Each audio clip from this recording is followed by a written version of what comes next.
사실상 대선 행보와 함께 우클릭 행보를 하고 있다는 평가를 받고 있는 이재명 대표. 오늘은 국회에서요, 한국경제인연합회와 경제인협회와 간담회를 갖습니다. 그리고 또 오는 20일에는 삼성전자 이재용 회장을 만날 예정입니다. 자, 이렇게 이재명 대표가 친기업적인 행보에 나서고 있는 모습, 여기에다가 또 한국판 엔비디아 발언 논란은 계속 이어지고 있습니다. 엔비디아 같은 회사가 하나 새로 생겼다. 그중에 국민의 지분이 30%다. 네. 그래서 그 70%는 민간이 가지고 네. 30%는 국민 모두가 나누면 굳이 세금에 막 그렇게 의존하지 않아도 되는 상황이 오지 않을까요? 대만의 TSMC도 정부 투자 지분이 초기에 48%인가였다고 해요. 근데 대한민국만 또 미래 첨단 산업 분야에 이런 투자를 하면 안 된다. 이런 정말 무지몽매한 생각으로 어떻게 국정을 담당하겠다고 하는 것인지 납득이 잘 되지 않습니다. 자, 누가 봐도 우클릭 행보다라고 지금 이야기를 하고 있는 상황인데, 자, 그러자 오랜만에 이 사람이 또 등장합니다. 타다 기억하시죠?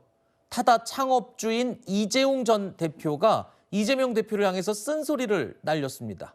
과거에 타다, 민주당에서 발의한 법안 때문에 타다가 우리나라에서 서비스를 중단하고 문을 닫았죠. 그러다 보니까 과거를 반성 먼저 해야 되는 거 아니냐. 타다 금지법을 만든 게 민주당인데 이제 와서 또 친기업적으로 엔비디아 같은 기업을 얘기하는 게 앞뒤가 안 맞는다라고 아주 쓴소리를 날린 거네요. 맞습니다. 사실 저희가 투자를 하지 말라고 이야기를 한 적이 없습니다. 근데 식물이 자랄 때 물만 준다고 자라는 게 아니잖아요. 결과적으로 햇빛도 있어야 되고 거름도 있어야 식물이 건강하게 자랄 수가 있는 것처럼 기업도 이 노동과 이 자본의 이 복합적인 관계 속에서 성장을 하는 것이거든요. 그런데 반도체 특례법에서도 확인할 수 있는 것처럼 이재명 대표는 돈만 쓰자라고 이야기를 하지 규제 혁신에 대해서는 이야기를 하지 않습니다. 타다 금지법 역시 기존 산업을 보호하기 위해서 신산업들을 규제해서 배척한 그런 결과라고 할 수 있는 거거든요. 또한 이 문재인 정권에서는 온풀법이라고 해서 이 플랫폼 기업들을 포괄적으로 규제하는 입법을 시도를 했다가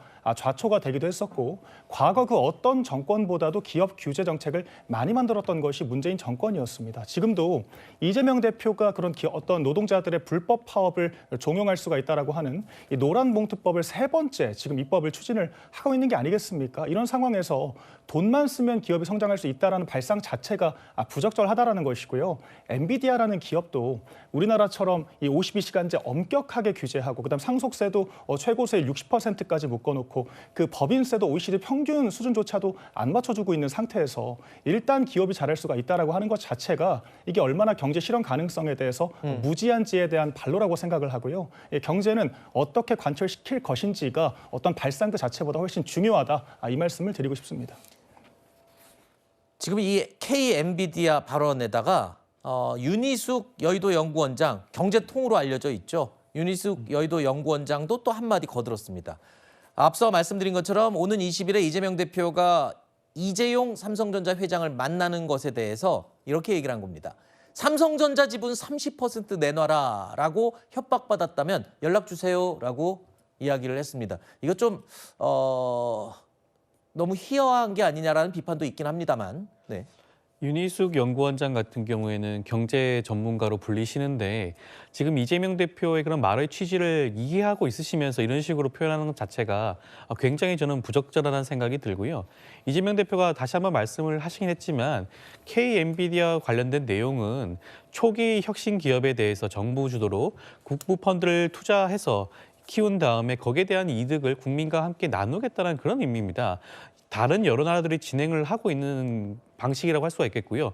최근에는 미국 트럼프 대통령도 마찬가지로 국부펀드 설립에 대해서 행정 서명을 한 바가 있죠. 그리고 북유럽 같은 경우에도 노르웨이 같은 경우에는 이미 애플이라든가 MS라든가 엔비디아라든가 각종 그런 혁신 기업에 투자를 해서 1년 예산의 한 20% 정도를 충당을 하고 있는 실정입니다. 여러 가지 사정을 살펴봤을 때 이재명 대표의 취지 자체는 어떻게 보면 좌파라든가 공산주의라든가 전혀 무관한 거예요. 국부펀드를 통해서 국가의 소득을 높이겠다는 그런 방향성임에도 불구하고 이것을 이런 식으로 매도한다는 자체가 굉장히 문제가 있지 않은 생각이 듭니다. 네.